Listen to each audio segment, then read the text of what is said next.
ঐতিহাসিক মালৌ পথাৰক সাক্ষী কৰি যোৰহাট জিলাৰ উত্তৰ পশ্চিম প্ৰান্তৰ ৰাণনীজান বেঙেনাআটি ফাকুৱাদল গাঁৱৰ ৰাজহুৱা খেলপথাৰত ভূমিপুত্ৰ কৈৱৰ্ত জাতি সমাৰোহ অনুষ্ঠিত হৈ যায়।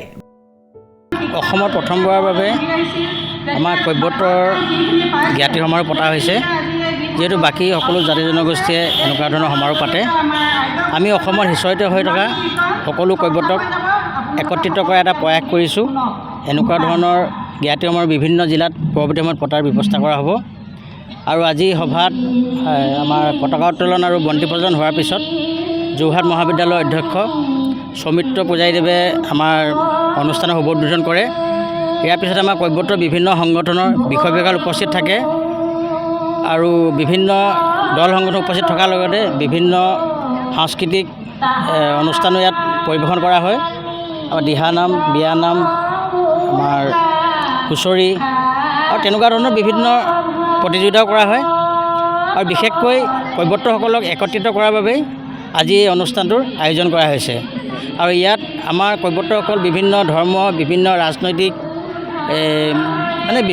বিভিন্ন ধৰণে বিচৰিত হৈ আছে। ইজনে সিজনৰ লগত এটা মিলা প্ৰীতিৰ অভাৱ আছে।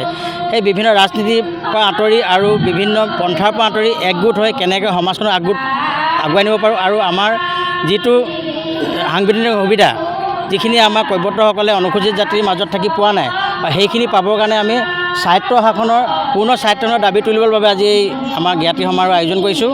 আৰু ভৱিষ্যত দিনত সকলো কৈৱৰ্ত একগোট হৈ জাতিৰ কামত আগবাঢ়ি যাবৰ বাবে এই অনুষ্ঠানটো আয়োজন কৰা। এই সমাৰোহত যোৰহাটৰ লগতে অঞ্চলটোৰ বিভিন্ন প্ৰান্তৰ পৰা অহা সহস্ৰাধিক কৈৱৰ্ত সমাজৰ লোকৰ সমাৱেশ ঘটে। ভূমিপুত্ৰসকলৰ ঐতিহ্য, সংস্কৃতি আৰু অধিকাৰৰ স্বীকৃতিৰ দাবীক কেন্দ্ৰ কৰি অনুষ্ঠিত এই সমাৰোহত পৰম্পৰাগত সাজ পোছাক, লোকনৃত্য আৰু সাংস্কৃতিক অনুষ্ঠান বিশেষভাৱে আকৰ্ষণৰ কেন্দ্ৰবিন্দু হৈ উঠে।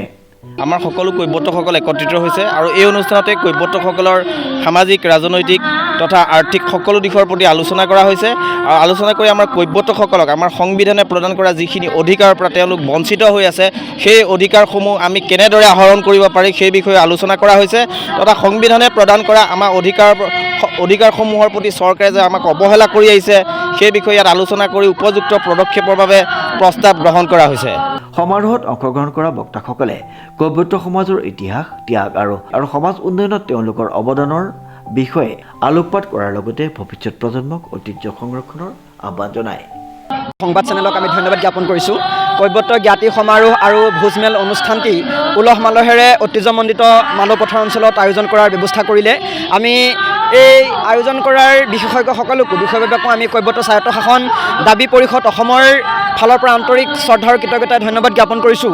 আমি আজি আপোনালোকৰ এই সংবাদ মাধ্যমত কৈৱৰ্ত স্বায়ত্ত শাসন সম্পৰ্কে অসম চৰকাৰে যিহেতু কৈৱৰ্ত স্বায়ত্ত শাসন পৰিষদক স্বায়ত্ত শাসন নিৰ্বাচনৰ আগতে আমাক প্ৰদান কৰাৰ কথাটো কৈছিলে, আমি সমগ্ৰ 12 লাখ কৈৱৰ্ত জনগোষ্ঠীৰ ভৱিষ্যতৰ সুৰক্ষিত স্বাৰ্থত, ৰাজনৈতিক আৰু অৰ্থনৈতিক অধিকাৰৰ স্বাৰ্থত আমি কৈৱৰ্ত জনগোষ্ঠীৰ লোকসকলক আমি স্বায়ত্ত শাসন অতি শীঘ্ৰে প্ৰদান কৰি জনগোষ্ঠীটোক সকলো ক্ষেত্ৰতে আগবঢ়াই নিয়াৰ ক্ষেত্ৰত অসম চৰকাৰে যদি উচিত পদক্ষেপ গ্ৰহণ কৰে, তাৰ বাবে আমি এই ভোজমেলৰ মজিয়াৰ পৰাই আমি কৈৱৰ্ত স্বায়ত্ত শাসন দাবী পৰিষদ অসমৰ লগতে সমগ্ৰ কৈৱৰ্ত জাতিৰ হৈ অনুৰোধ কৰিলোঁ। ধন্যবাদ। সামগ্ৰিকভাৱে শান্তিপূৰ্ণ আৰু শৃংখলাবদ্ধ পৰিৱেশত অনুষ্ঠিত এই ভূমিপুত্ৰ কৈৱৰ্ত জাতি সমাৰোহে অঞ্চলটোত এক উৎসৱমুখৰ পৰিৱেশ সৃষ্টি কৰে। উল্লেখযোগ্য যে পুৱা পাতকোত্তোলন, শ্বহীদ তৰ্পণে আৰম্ভ হোৱা সমাৰোহত আইনাম, বিয়ানাম, দিহানাম, বাঁহী বাদনৰ উপৰিও অনুষ্ঠিত হোৱা বিভিন্ন সাংস্কৃতিক অনুষ্ঠানে সমাৰোহৰ কাৰ্যসূচীসমূহ জীপাল কৰি তোলে। সমাৰোহ তথা ভোজমেলৰ অনুষ্ঠানৰ যোগেদি আমি ইয়াত যিখিনি আমাৰ জ্ঞাতিসকলৰ যিখিনি কৈৱৰ্ত লোকসকলৰ মত বিনিময়, আলাপ আলোচনা হৈছে, এই আলাপ আলোচনাত এটা কথাত আমি বিষয়ে আলোচনা পাইছে। যিহেতু এইটো পূৰ্বতে দেৰগাঁও সমষ্টি বিধানসভা সংৰক্ষিত সমষ্টিৰ অন্তৰ্গত আছিলে, এতিয়া নৱগঠিত তিয়ক বিধানসভা সমষ্টিত অন্তৰ্ভুক্ত হৈছে।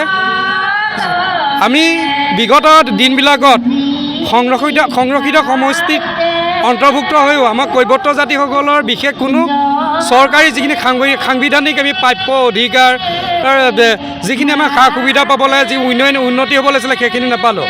কিন্তু আমাৰ এই তিয়ক সমষ্টিত থকা কৈৱৰ্ত লোকসকলৰ এটা মনত শংকা হৈছে, অনাগত দিনবিলাকত আমি ৰাজনৈতিকভাৱে, অৰ্থনৈতিকভাৱে বা সামাজিকভাৱে আমি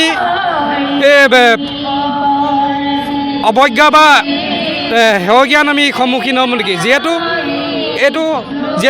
তিয়ক সমষ্টিত কিন্তু সৰহসংখ্যক লোক এতিয়াও কৈৱৰ্ত লোকৰ অধ্যুষিত অঞ্চল তেওঁলোকে কিন্তু অহা বিধানসভা সমষ্টিৰ ২৬ত তেওঁলোকে এটা নিৰ্ণায়ক ভূমিকা গ্ৰহণ কৰিব কিন্তু আমাৰ কৈৱৰ্তসকলৰ যিখিনি আমাৰ সমস্যা আছে অৰ্থনৈতিক হওক শৈক্ষিক সমস্যা হওক বা সামাজিক সমস্যা হওক এইখিনি যদি আমাক আওকাণ কৰে কিন্তু আমি তেখেতসকলক এটা ৰাজনৈতিকভাৱে প্ৰত্যাহ্বান জনাম প্ৰশান্ত গায়নৰ ৰিপৰ্ট নিউজ নাও।